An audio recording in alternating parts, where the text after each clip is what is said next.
Bekerja saja sesuai cintamu. Cinta memang tak pernah menawarkan sukacita, tapi selalu air mata dalam meraihnya. Jadi saya mengedepankan cerita ini tentang cerita anak indigo yang didekatkan, bukan kuntilanaknya, ratunya. Wow, benar itu. Ya benar. Nah, bagaimana kita memprofesionalkan film horor ini, artinya membangun film horor ini menjadi salah satu industri khusus. Industri khusus untuk horor, seperti kayak di Thailand. Assalamualaikum warahmatullahi wabarakatuh. Waalaikumsalam warahmatullahi wabarakatuh. Ketemu lagi, ngobrol lagi di Puisi Cafe. Cafe Puisi. Cafe Puisi. Jangan balik-balik. Nggak apa-apa, Cafe Puisi. Saya dengan Bahki dan teman saya dengan Bongsor. Kita tetap nongkrong di kafenya Cang Doni. Yang akan selalu setia menghidangkan makanan-makanan tradisional. Wah. Kita lagi rame nih, siapa aja yang datang? Nah, kebetulan teman-teman sahabat Cafe Puisi, ini kita kedatangan Bang Bagiono lagi. Juga ada teman kita Asmara sama Wulan Sadeva. Ya kan? Nah, kebetulan nih Ki, sebenarnya tadi kita lagi ngobrolin tentang Jakarta Horror Screen Festival. Okay. 2022 ya, Bang. Iya, betul. Gitu. Sebenarnya Jakarta Horror Screen Festival itu dari tahun kemarin memang sudah berjalan ya. Hanya memang tahun ini kayaknya mau lebih dibikin greget kayaknya. Saya dengar-dengar, Bang. Iya, sebenarnya memang bangun konsep ini udah beberapa tahun ya. Bahwa Jakarta Horror Screen Festival ini adalah merupakan suatu kita membuat suatu dari film-film horor, para pesenias, pekerja film dan pekerja film itu bisa masuk ke dalam kompetisi ini. Artinya kita membangun bahwa festival film Indonesia itu bukan hanya film genre drama dan sebagainya, khusus film horor. Nah, kelompok KJSC khususnya nih sama Pak Vindo ini kita sudah bangun nih. Sudah beberapa tahun tuh ya. Ya kan? Nah, kebetulan saya sebagai Ketua Umum Pak Vindo, Perkumpulan Artis Film Indonesia, selalu mengedepankan bagaimana kita pekerja-pekerja seni ini kita tingkatkan, baik sumber daya manusia dan sebagainya. Nah, film horor memang kalau menurut saya ini ada ruang yang belum dijadikan kelas yang boleh dibilang kelas-kelas yang sifatnya masih primer lah, masih sekunder. Nah, bagaimana kita bisa masuk kelas primer? Nah, kita harus mempunyai wadah kan gitu. Nah, wadahnya inilah mudah-mudahan Jakarta Horror Screen Festival ini bisa terwujud. Nah, nantinya film-film horor kita festivalkan. Lalu di sini dilihat lah dari kategori-kategori. Karena genre horor ini kita nggak bisa bohong, dimanapun di seluruh dunia ini menarik. Ya, gitu. Bisa jadi primadona genre ya. Iya. Oke. Nah, persiapannya sendiri untuk tahun ini nih ya. Untuk tahun ini sudah sejauh mana, Bang? Ya, kita pertama memang lagi membentuk badan hukum. Badan hukum. Nah, saya tadi sudah ngomong sama Pak Ketua Umumnya juga, Pak Kiki ya. Kiki Herlambang. Herlambang, nah itu soal kita. Nah, kita buatkan wadah hukum. Oke lah, nanti buat wadah hukum di kantor saya dan sebagainya, dan teman-teman di sini kan berbagai profesi ya. Karena kita tidak bisa melihat hanya sebagai profesi artis atau produser, jadi semua profesi bisa masuk. Sehingga kita tahu bahwa ketika ini digaungkan kepada pemerintah khususnya, nanti dia tahu komponen organnya siapa aja. Biasanya kalau pemerintah kalau mau kerjasama itu kan dilihat siapa nih, senioritasnya siapa aja yang di dalamnya kan gitu. Nah, yang kedua bahwa kedudukan kita ini bukan money oriented ya. Tapi bagaimana kita mengedepankan film horor ini menjadi salah satu film platform yang boleh dibilang adalah merupakan suatu futuristik ke depan. Jadi artinya nih film horor merupakan punya ruang tersendiri seperti film horornya Hollywood, Bollywood, dan film Thailand.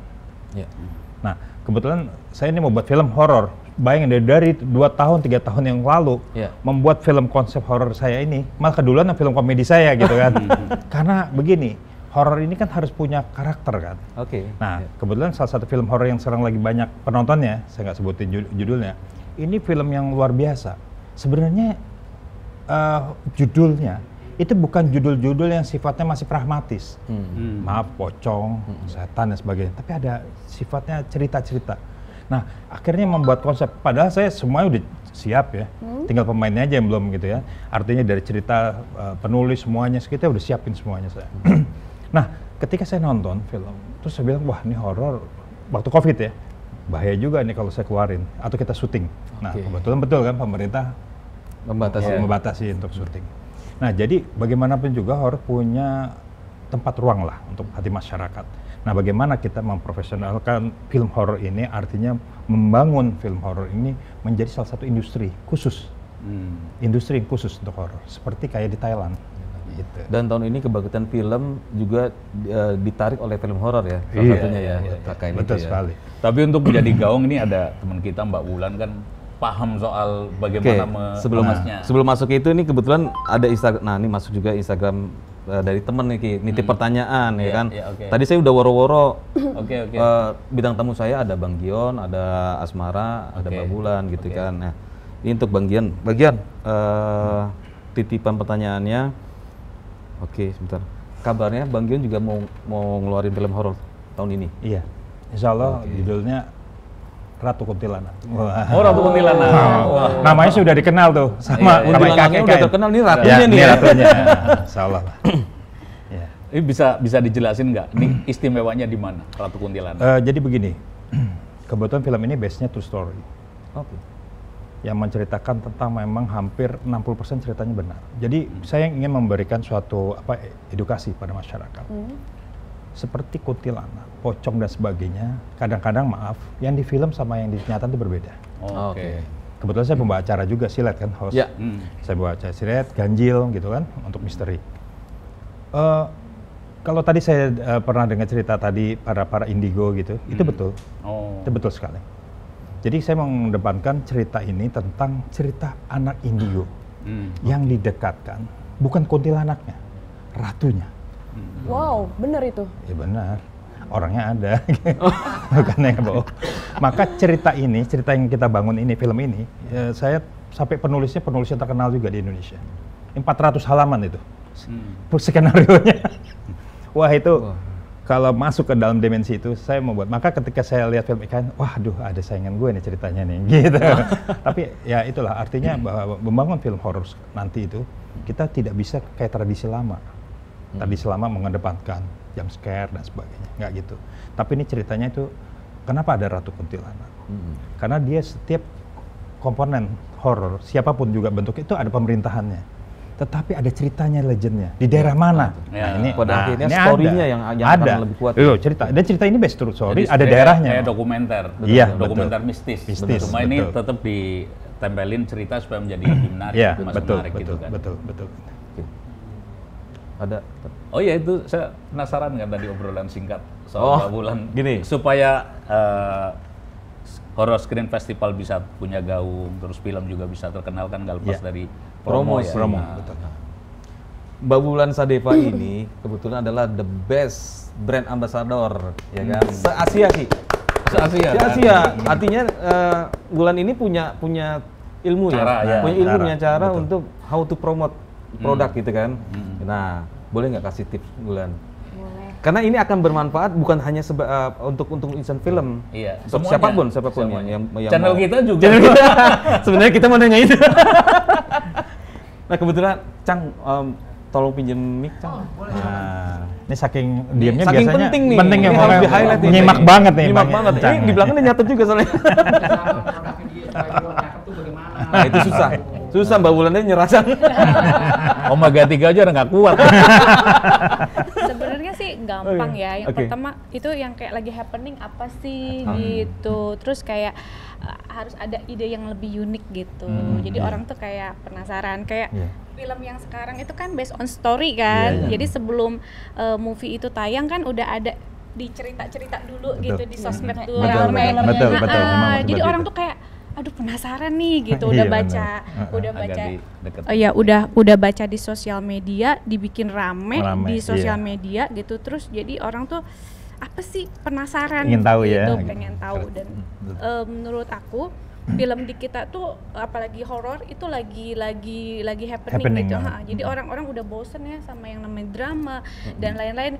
Jadi peminatnya nih milenial tuh lagi suka banget sama film horor gitu. Jadi kalau mau bikin movie horor tuh lagi bagus-bagusnya nih, lagi saatnya ini.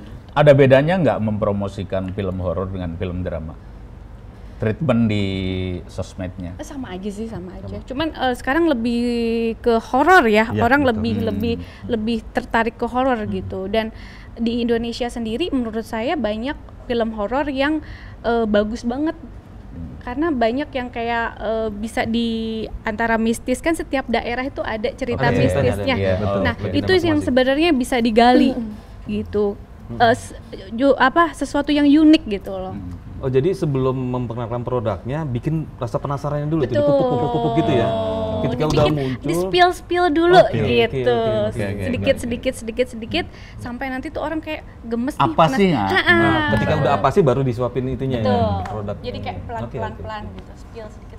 Nah, itu biasanya di dalam strateginya Wulan sendiri ada timeline nggak, misalnya ini harus dihajar 30 hari sebelum ada waktunya. Ada waktunya. Better lebih bagus jarak berapa tuh?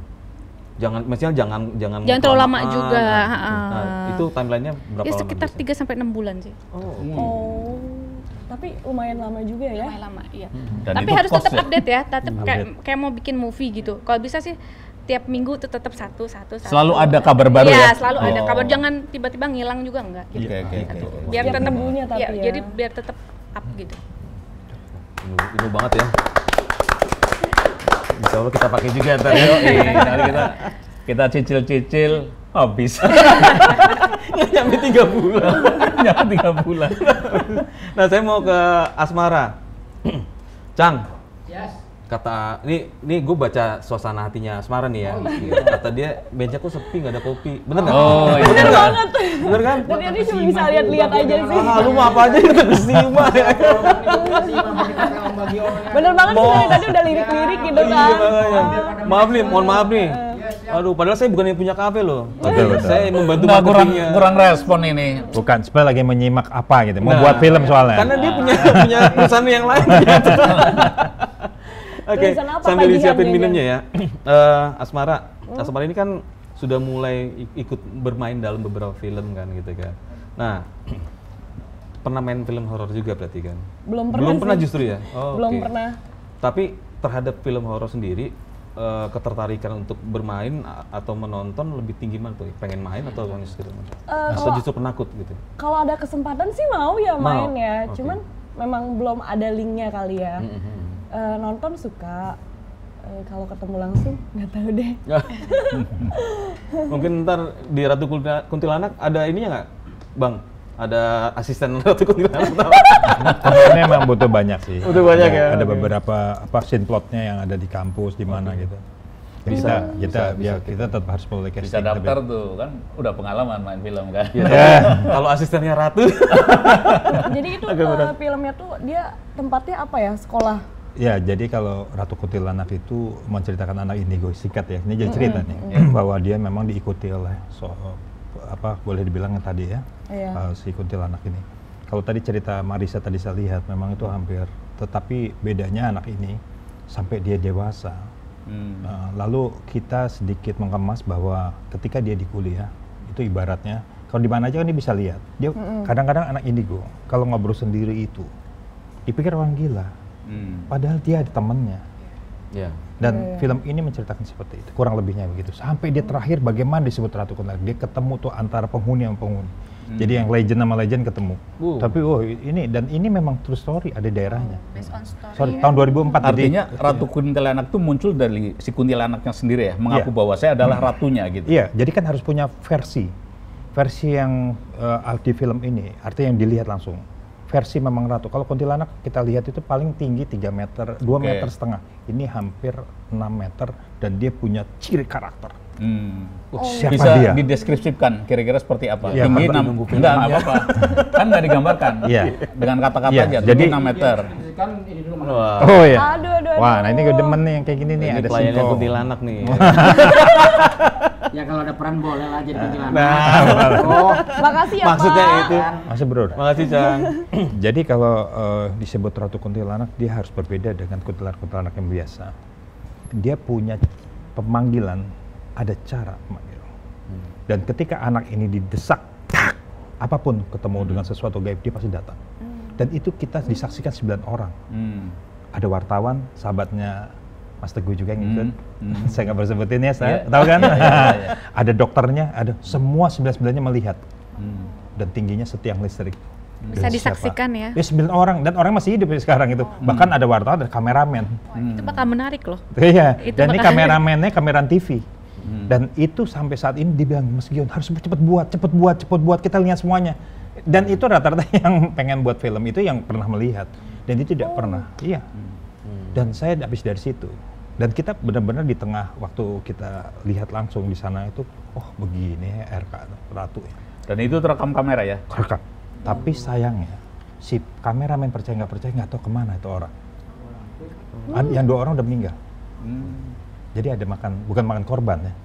Maaf ya, semuanya itu dari Tuhan ya. Yang satu dokternya udah meninggal, spesialis. Yang satu lagi juru kunci meninggal, supir meninggal.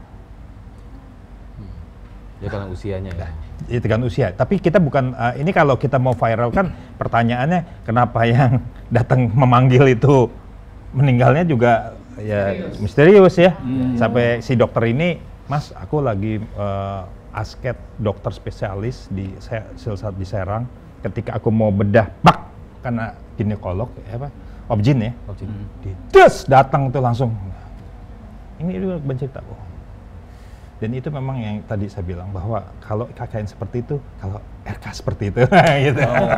Justru menurut aku lebih unik ya, Wah, karena apa disaksikan langsung langsung gitu dan makanya nanti ada dokumenternya ya. Iya, Ada saksi. ada saksinya wartawan senior. Iya. Dan teman-temannya beliau. Nah, story-story seperti ini ya yang bisa bikin mancing rasa penasaran itu ya. Bikin orang tuh lebih kayak greget Iya, apa betul. sih kok ternyata di zaman yang modern ini masih ada ya hal-hal Dan dia di atas jam 7 malam, jam 8 malam, satu daerah yang saya syuting itu. Tahun 2004 kita syuting. Bayangin berapa tahun yang tahu, puluhan lalu. Itu nggak ada yang berani lewat jam 8 malam. Karena kalau mereka datang, manggilnya bukan pakai tangan, pakai rambut. Kita lihat sendiri rambut yang namanya panjang 8 meter, kuku segini, bukan kita hayal 99 yang kita sampai yang kiainya aja udah bingungan nih, apa tuh? Padahal kiai di situ, ulama besar. Dan disitulah akhirnya teman-teman kita yang wartawan jadi berubah, jadi ahli sholat sekarang. Itu Hikmahnya. Tapi reaksi Mas Gion ketika ketemu itu tuh Ya karena aku dari kecil udah biasa ya, cuma aku udah biasa. bilang, oke. Terus Justru ini yang dicari sebenarnya. Dicari, ya. Karena meriset ya. Iya, akhirnya setelah itu kita syuting 3 hari. Yang kedua di tengah hutan, kita di kereta api di tengah hutan kayak film Harry Potter. Itu benar lihat.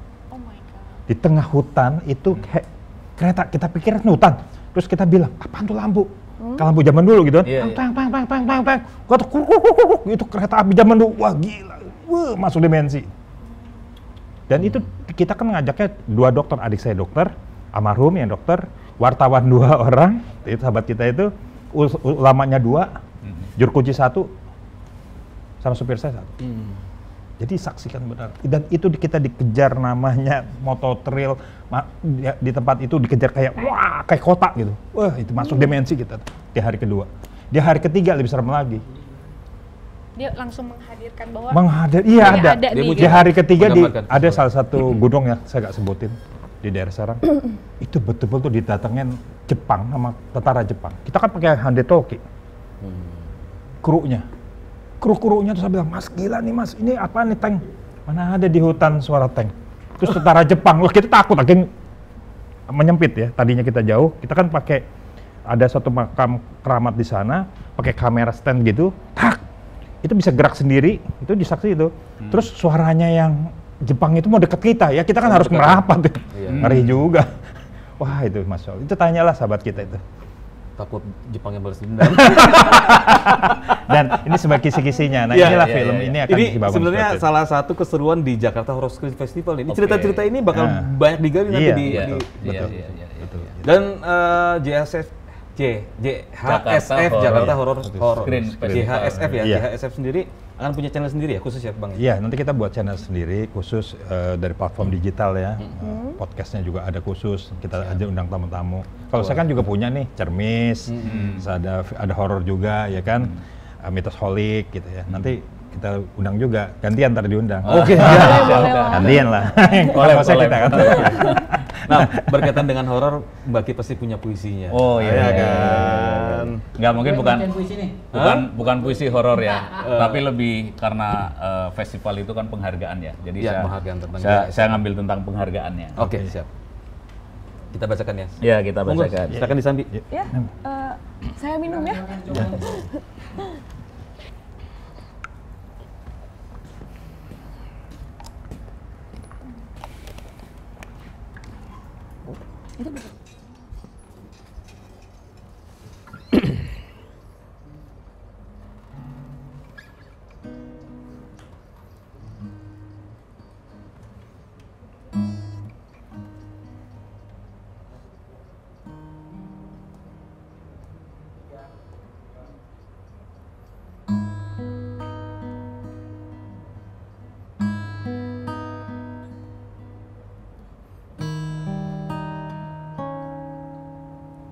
Jakarta Horror Screen Festival.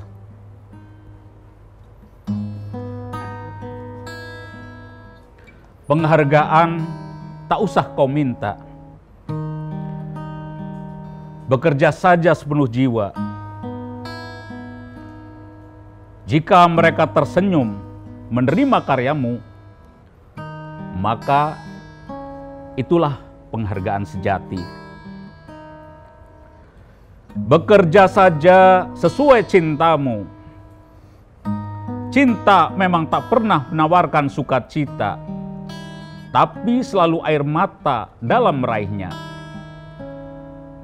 Bekerja saja sesuai kebisaanmu, sehingga karyamu adalah doamu. Adapun soal tepuk tangan dan piagam adalah kekaguman yang terwujudkan. Tapi tepuk tangan bisa dipesan. Begitu juga dengan piagam. Tetapi kekaguman tak bisa dipesan, walaupun dengan air mata. Bekerjalah sesuai panggilan hati. Setidaknya itulah penghargaan pada dirimu yang paling sejati. Terima kasih.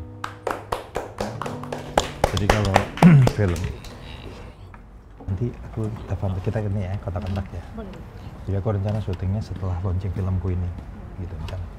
Ini film udah aku garap, gue tahu semua orang banyak tahu, pengen nungguin gitu. Cuma ceritanya aku kasih bocor-bocoran dikit gitu. Dan kita enaknya disaksi, sama 9 penari disaksi. Ya, ini sahabat Cafe Puisi, jadi seperti puisinya Baki, kita berkarya saja dengan tulus, karena penghargaan itu, apresiasi itu akan datang dengan Sendiri. alami, gitu kan, otomatis. Dengan otomatis. Gitu. Dan Jadi kekaguman tidak bisa kita pesan, Ya. walaupun dengan air mata. follower bisa beli, ya kan? Iya. Gitu kan? Tapi esensinya bukan itu. Iya, Ya. iya. Oke, terima kasih Bang Gion, terima kasih Makasih ya. Asmara, terima kasih Wulan Sadeva, Canduni, terima kasih kopinya. Semoga Jakarta Horror Screen Festival 2022 Amin. ke tahun ini bisa jedar banget ya, gitu. Nggak, intinya bisa pesta lah, bisa Iya, pesta bisa orang pesta. mengumumkan pemenangnya gitu kan. amin. benar. Ya. Gitu kan. Diiringi dengan industri filmnya Industri yang film lebih meningkat. Oke, saya Bongsor dan Baki, Ya. juga Canduni, pamit undur diri. Sampai jumpa di obrolan Cafe Puisi lainnya. Assalamualaikum warahmatullahi wabarakatuh. Waalaikumsalam.